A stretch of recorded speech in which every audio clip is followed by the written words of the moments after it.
Hello, guys. Welcome to another episode of the Commerce Lab by Ecomcy, the place of everything related to Amazon FBA and e-commerce. My name is Vincenzo Toscano, founder and CEO of Ecomcy, and today we bring you another special guest.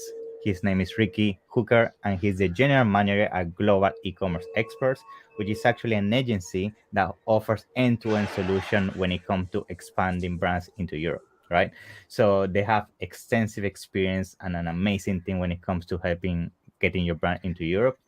And that's why I wanted to bring them on board today because I want to touch about this topic, give some tips, and just explain to our audience how this whole process works, right? So yeah, let me welcome you, Ricky. It's a pleasure to have you here today. How you doing, my man? Thank you. Thanks for having me. Thanks for having GE and hello, Vincenzo. Yeah, thank you very much. I think I have seen quite a big content you guys are putting out there lately. The events you guys are doing in the UK. And to be honest, yeah, I love the work that you guys are doing, and especially helping brands in expanding to Europe. I think it will be amazing to get some of the knowledge today to see how we can help our audience. Yeah. Yeah, it's So really rapidly growing momentum over certainly the last 18 months. yeah. Global e-commerce sector has been around for sort of 6 years. We started with one particular service, then we added another few, and realised that there were different barriers for sellers to grow into the UK and the EU. So we added more services. Oh, we can solve this, and now we've got a relatively comprehensive route, tried and tested route of if you want to grow into the area and you're an e-commerce seller. Here's the pattern of activity you need to go through. Awesome, awesome. Love that. Yeah. So let's get started. I think usually before I jump into the topic, I like to get a couple of minutes just to learn about our guest and the company you work with. So if you can give us a little bit of background about who's Ricky, how you got started into the e-commerce space, and what is Global E-commerce Experts about. Yeah. Sure, yeah. So, as I mentioned, Global e-commerce excellence has been around for 6 years and was born from a group of sellers that were encountering specific issues in Mm-hmm. expanding their business overseas. Impending Brexit coming up within a few years, obviously it was a few years ago now, but with under the kind of dark cloud of Brexit splitting the United Kingdom with the European Union, and was born from broadly a tax compliance requirement from the beginning. Okay. Getting VAT compliance Mm-hmm. and VAT numbers and things in other countries to allow them to participate on Amazon's PAYONEER program. Nowadays things are a lot more sophisticated. Amazon has its own tax compliance service for some sellers, not suitable for everybody. But beyond that, there was a realization that actually there were other challenges to overseas sellers when it came to getting set up into the UK and the EU. Primarily, where do I put my stock? So 3PL Mm-hmm. services. How do I get my stock back if it gets returned? In terms of those fulfillment, reworks, returns type things, and then moving on from there, the other compliance based things, product compliance, label compliance. We can touch on that later on. Awesome. And how do I convert to this new region? Maybe different languages, listing optimization in different countries. Somebody who's kind of got my back Yeah. in growing my e-commerce business in another region. So the service has expanded out from that point. For myself, I've been in the business as a general manager here alongside the ownership group for 2 years, and I've come from 20 years of international trade, specifically with North America and Asia, outside of e-commerce and within building and setting up not on e-commerce platforms but B2C direct sales in e-commerce, specifically building US and Chinese-based trade. So I have a lot of experience and background in not just the 3PL part, but the marketplace launching, acclimatization to overseas trade, which takes some time for sellers, especially if you've only traded in one market, as an Yes. American, for instance. And so I joined a couple of years ago, beginning of the pandemic, to help the chief exec to continue with the growth trajectory of the business and to really get solidly behind the sellers that were being referred to us to help them grow. Very much enjoying being part of the successful expansion for these sellers. It's a hugely exciting space to be in right now. Yeah. In so far as the style and trade and the amount of expansion and the opportunity that exists for those sellers. So I'm living the dream in the most from that side of things. So. That's awesome. Yeah, thank you very much for the introduction. Yeah, I mean, your background is amazing. Yeah, I bet you have seen everything so far now when it comes to the e-commerce space, right? Yeah, I mean, we get challenged every day. So every time you solve a challenge, it's another tool that you can use. So 100%. I think that's what I love about e-commerce. It's like every single day you wake up, it's like what I'm gonna try to fight today. Yeah, exactly. Yeah, which fire is burning away. Yeah, 100%. Now let's jump into the topic, which is basically expanding to Europe. I think each single day sellers that currently, for example, in our markets like US and overseas, they see that the competition is growing and they start to see options outside the marketplace, right? Specifically the Americans, right? I work a lot with the US market and sellers in the US, and every single day they complain about the PPC being so expensive, finding solution to expand the brand outside of Amazon US, and the first thing that usually come to their mind is Amazon Europe, right? However, there's always those concerns about should I expand, should I not expand, and I think usually the first question that people ask themselves is, I'm ready to do this expansion or not, right? I think that definitely some things that you need to have in place, so certain volume that you should be managing before you do this jump. So I would like to start with that first question, and I know you work with a lot of brands and you help them decide if this is the right step for them or not. So what is usually the type of criteria that you have seen in your successful brands that you say, okay, you know what, you're ready to jump from Amazon USA to Europe? And what is that? How does it look like? Yeah. Okay. Well, that's very SKU dependent, because for some sellers they might it might be something for less congested sectors of e-commerce. It might be something that's worth doing earlier. We said typically the first question we would ask a seller, if they were, let's say they were an Amazon seller in the United States, the first question we'd ask is, have they started trading in Canada? That's normally the first step, because for a US seller, Canada is the first easiest foray into export sales, fundamentally. It's not exclusive. I mean, some sellers might choose but it's the easiest way, using these Central American, Canadian, and then Central American markets where they can continue to trade from their existing US hub. Yeah, that's right. So they're still exporting. They're introducing into the forays of overseas sales, maybe tax compliance in different countries, maybe some different currencies outside of the greenback US dollar. And that's definitely a starting point. That's normally our first question, just to make sure that these organizations are prepared for the extent of what they're doing. Beyond that, I would say that typically we're dealing with significant six-seller annually, not monthly, sellers. So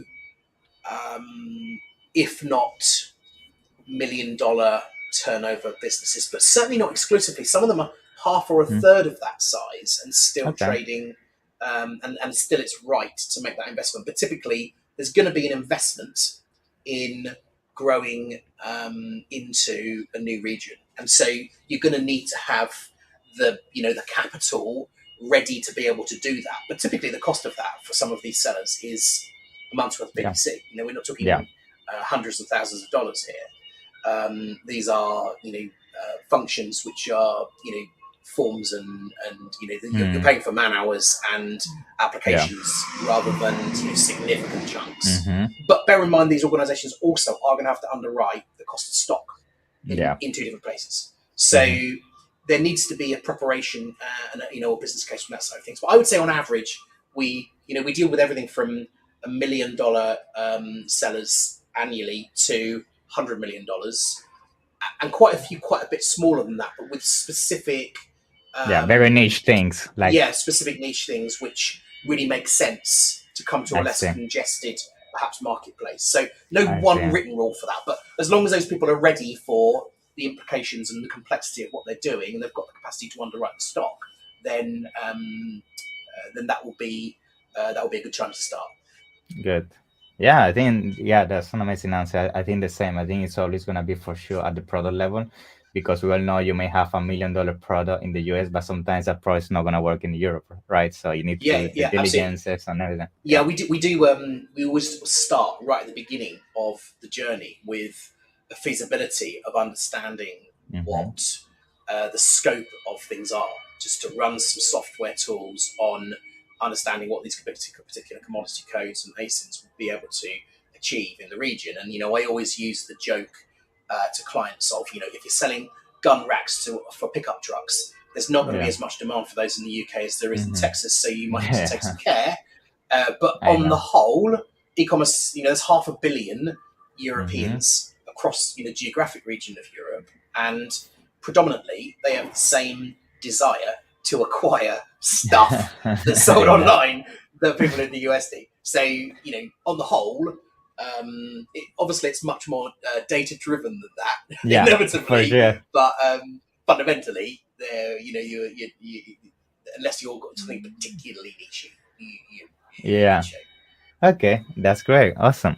So now I think once people answer that question to themselves, they say, okay, I want to start in Europe, I'm going to start the processes. I think the next most valid question is where to start, right? We know Europe has multiple marketplaces, and it can be sometimes dangerous if you launch all of them at the same time and you don't know how to manage inventory, the advertisement, and all of that.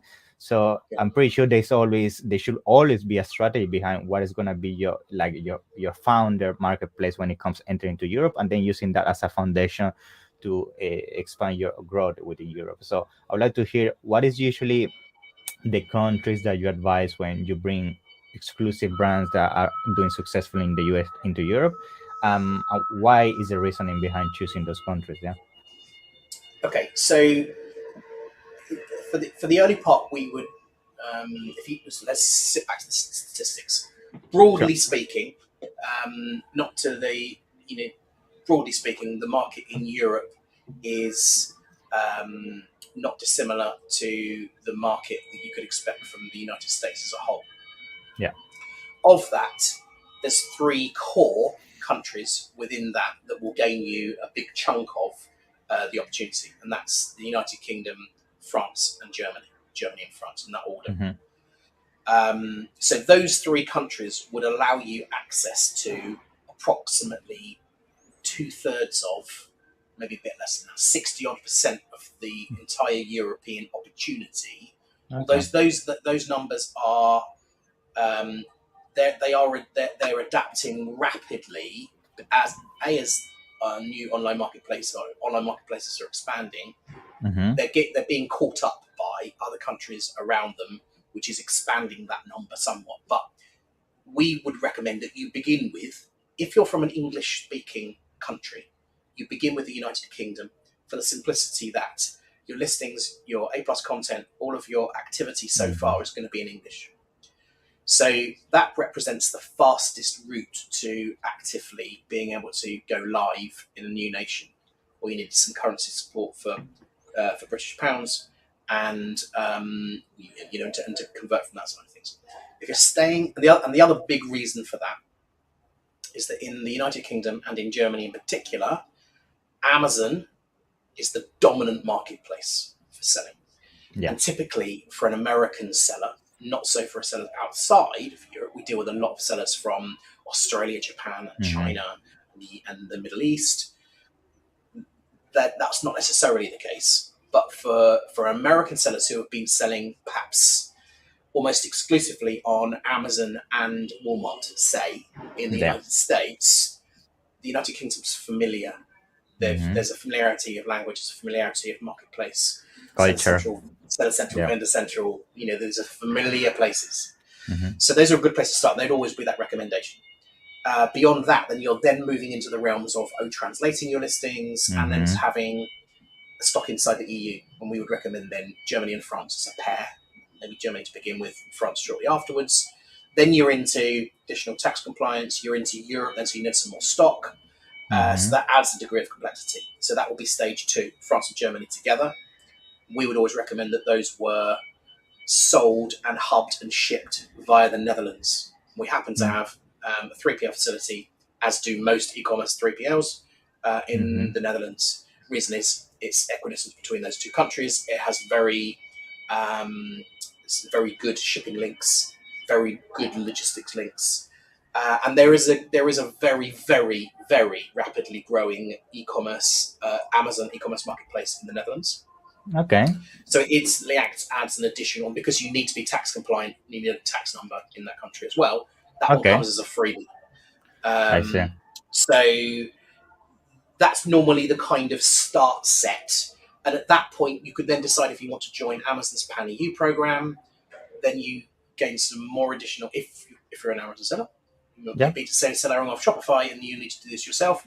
But those hurdles then naturally, as for an Amazon seller, would mean that you would join the Pan-EU program, add some more tax numbers, and then you just inject your stock into Amazon's DCs within Germany or in France, and then they'll arrange for things to be on there.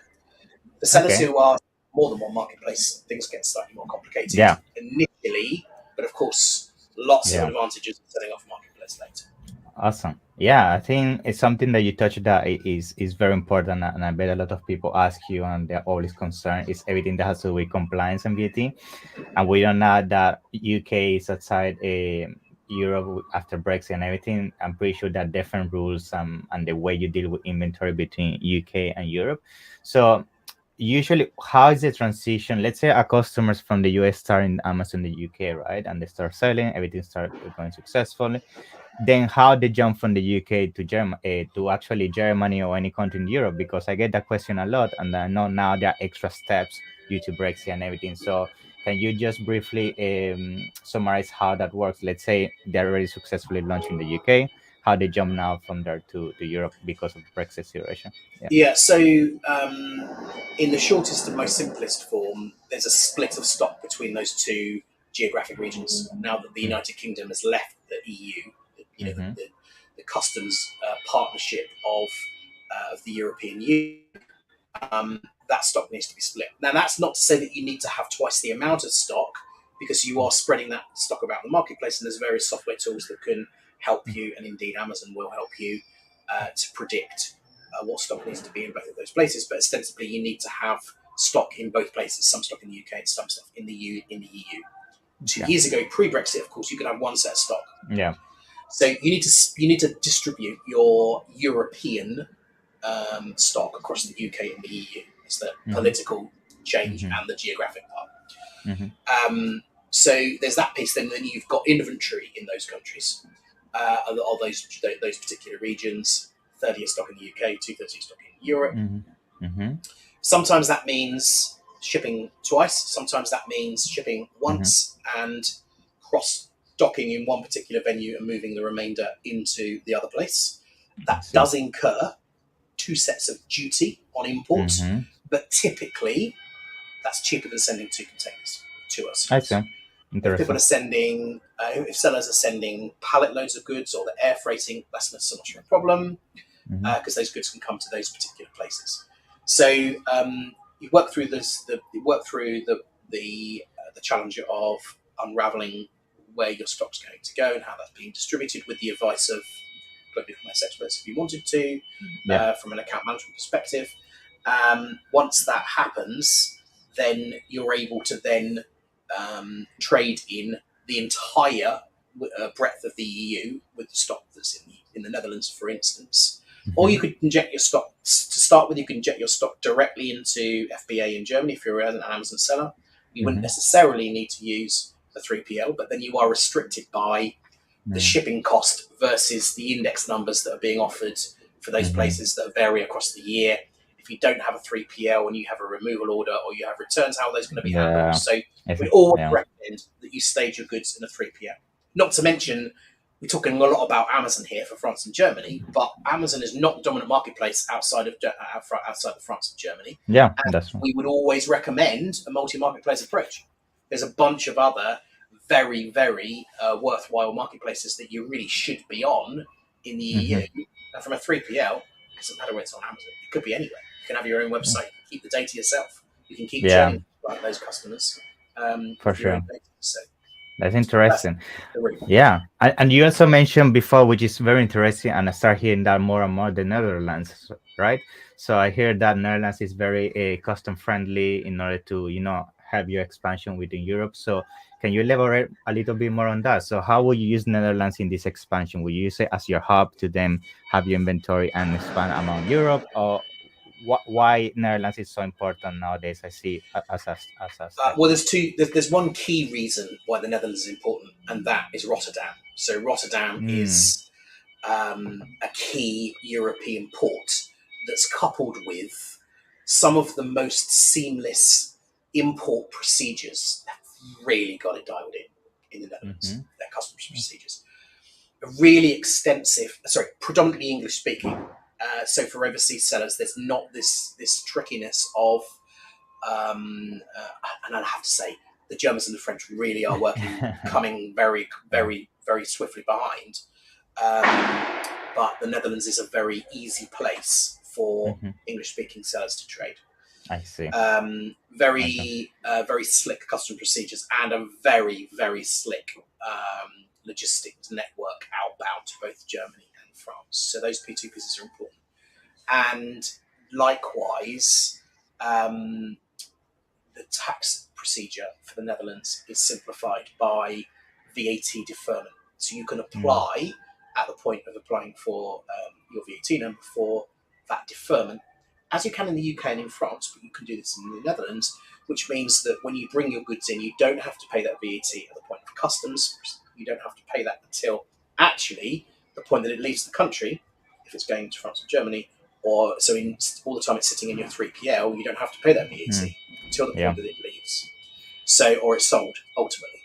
Mm-hmm. So, for a lot of smaller businesses that are investing in an additional set of stock, investing in growing to a new market and putting that effort in, it's a really, really useful cash flow relief that comes from not having to pay 19-20% of additional tax, sales tax, at the point Mm-hmm. of import.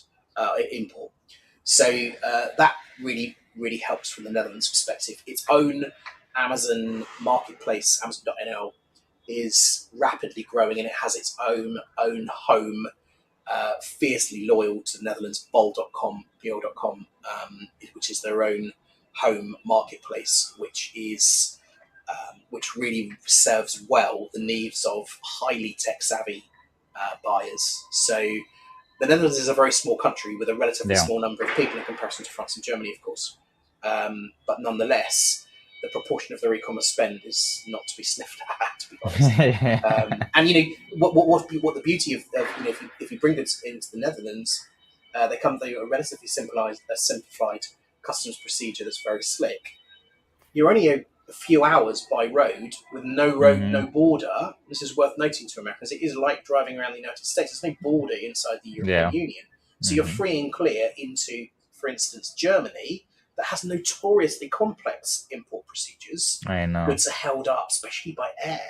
Wow. Q4 Yeah. last year before Christmas, it was a Some nightmare with goods nightmare. I coming know. in. Yeah. And, sellers were losing all more, making huge losses, eroding all their margin, sitting, waiting, losing stock being returned, letting I sellers know. down. And this was all because of this complicated custom procedure. So we'd always say, take the point of least resistance to via ports which are wanting to help you, and always stage your stock outside of the marketplace to give you flexibility and ability if index numbers change, or if Yeah. if it goes bad, you've got inventory elsewhere. You can set up as merchant fulfilled. You can set up in other marketplaces quickly. Yeah. Your business is not dependent on one marketplace. Awesome. Awesome. Yeah. Amazing advice. Great. So I think now one last point I would like to touch that I feel also a lot of people is usually concerned when expanding to Europe is everything that has to do with, compliance and VAT and basically taxes, right? Usually I get the question, oh, can I trade with my US company into Europe? What triggers for me in terms of VAT and compliance? And I know also one main concern is the compliance side of things because a lot of products, when you bring them into Europe, specifically some countries like Germany and France and those countries, they ask for a lot of requirements and testing for the product and things like that. So how the process usually look like? I mean, it's a long process. It's something very easy to navigate, or is a nightmare. So what is your experience with that? Yeah. Well, if you're using a service like GE's, then no, that headache's taken away from you. Yeah, there which are is some awesome. compliance pieces for products. The compliance pieces surround what's on the label of the goods, because that dictates what is required from a compliance perspective. There's some really important pieces that you need to have: an address within the UK and an address within the EU. We provide both of those services. And those things need to be on your products. Some sellers will over-label the existing label. Some will order stock from the point of manufacturer specifically for the region. Some will redesign their stock. Some will from that side of things. So the label compliance check will check things like what safety information is required, which documents you need to have stored to show, which testings may be required. It's not a minefield by any stretch. So we do a label compliance check, and it comes up with a report of these are things that you need to do. You need to put an address on. You need a barcode which is compliant with the UK market, which many US ones are not. It's to be the right GS code for your barcode. And there will be little things like, ingredients need to be shown in metric instead of imperial. It needs to have certain safety symbols that are not necessarily in the US. There are some items which won't be compliant, foodstuffs, ingredients, that kind of stuff. So that label compliance has been done, and then there's something called EPR, which is the environmental permitting regulations, which means that there's a tax in effect on goods that you're importing into France and Germany. Those goods, you have to pay a tax on arrival for the end of life of those products. The disposal of those. So those things need to be set up at the beginning. Is it a minefield? No, it's not. It's not that big a minefield. Most of our clients are moving through the process within 30 days at the longest. Some in 20 days, 14 days.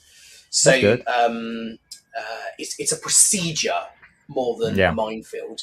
And you've not made any investment beyond the label check. A few $100s initially to have your label checked. You could read that report and say, well, blow this, we're not going to do this. Exactly. It's too hard. Or you could say, okay, we need to do this, this, and this. We need an address. We'll pay for an address service. It's called the responsible person. We'll pay for an address service, and we're away. We're registered with the customs agencies. So it's a procedure more than a minefield. Yes. It's not. I know. For some sellers, they will have to have things tested. But again, you work with an expert. You pay a charge. They have it tested. The report comes up. And really, it's just a case of safety information. I know. So just checks and that's it. The regulations in Western countries are there to protect the consumer to the point that people don't get hurt or are out of pocket. So they're not dissimilar. There are similarities. Sorry, there are places where things are allowed and not allowed. But fundamentally, if you've got a product compliant in one Western nation, you're going to be okay. Typically. Okay, great. So I bet now there's so many people hearing this and they say, okay, I love this information, I love this tip, but I actually want somebody to help me with all this procedure. And I know you guys offer, I think, a package called the Golden Ticket, if I'm not mistaken, which actually help you with all these steps, right? So I don't know if you can briefly touch on that and how people could join that. Yes, that's right. So we put together a number of different services, and alongside the podcast, we'd be happy to show the expansion journey of the matrix that we have, the different services that you need to be able to expand to the UK and the EU, the blueprint of how to do this.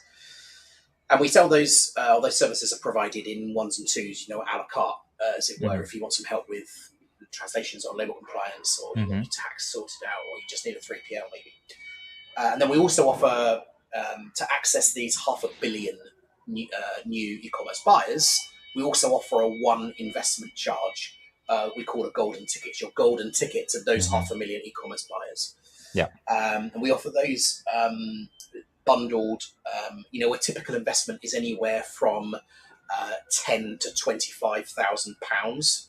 depending on the size of your business, the number of SKUs, the speed in which you want to do it, and so forth. But somewhere in that order of magnitude to give an indicator to listeners of what kind of type of investment. Yeah. And for both, and for the higher number, that will be both marketplaces. That's right. In multiple countries, the whole piece. Yeah.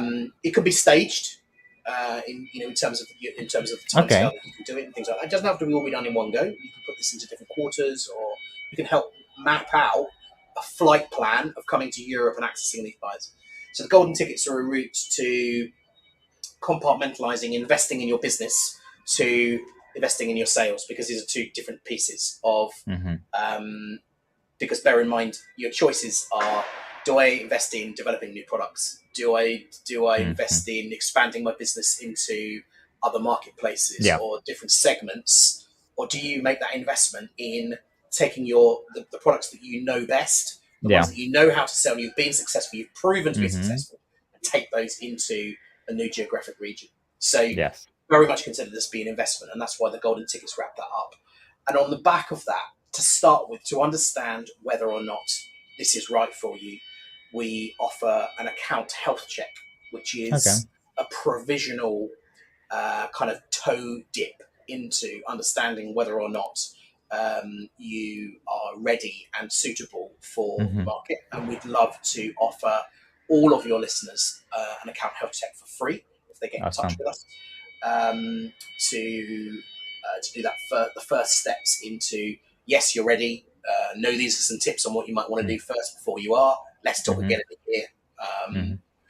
So we'd love to offer those to all of the listeners of this podcast. Thank to you. See if the European market is ready for them, as well as whether they're ready for it. Yeah, for sure. Yeah, I love that. Yeah, I think I was checking the whole offer, and I love the fact that you have everything that you need to expand to Europe, because when I talk to people, one of the struggles they always have is that they work with multiple people, one for taxes, one for compliance, one for imports, and then it becomes such a nightmare to put everything together that they just give up, right? And it's one of the first time I see a package so complete, so congrats on that. But yeah, I think it's an amazing option. I think for those brands that definitely have the capital, and as you mentioned, I know 25K might seem high, but when you compare against what you're already spending PPC, that some people already spend that on a monthly basis or even more, it's like it's just 1 month PPC, but it's going to give you access to 500,000.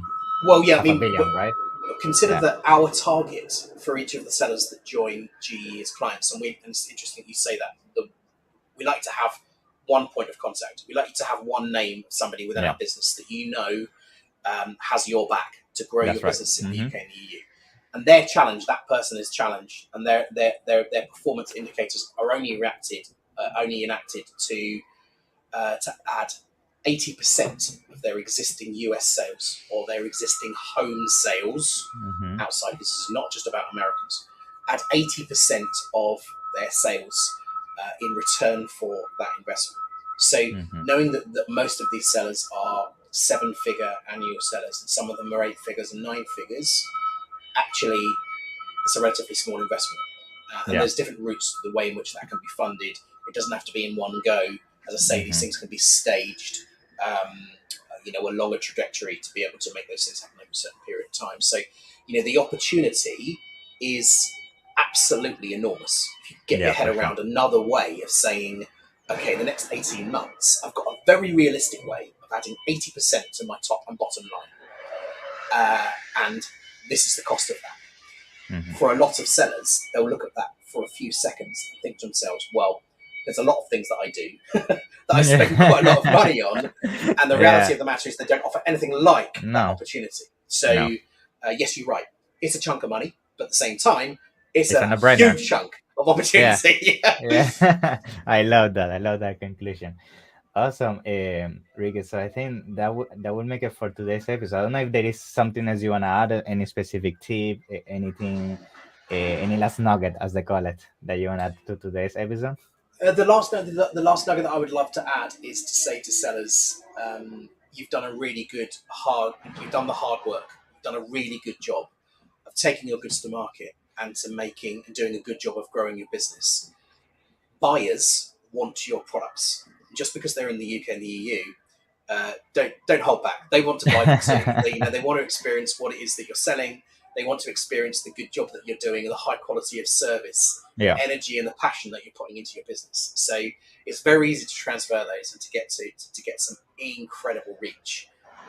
So just urge people to test the water with the UK and the EU with the same amount of energy as they've done at home. And if you do that, then they will come.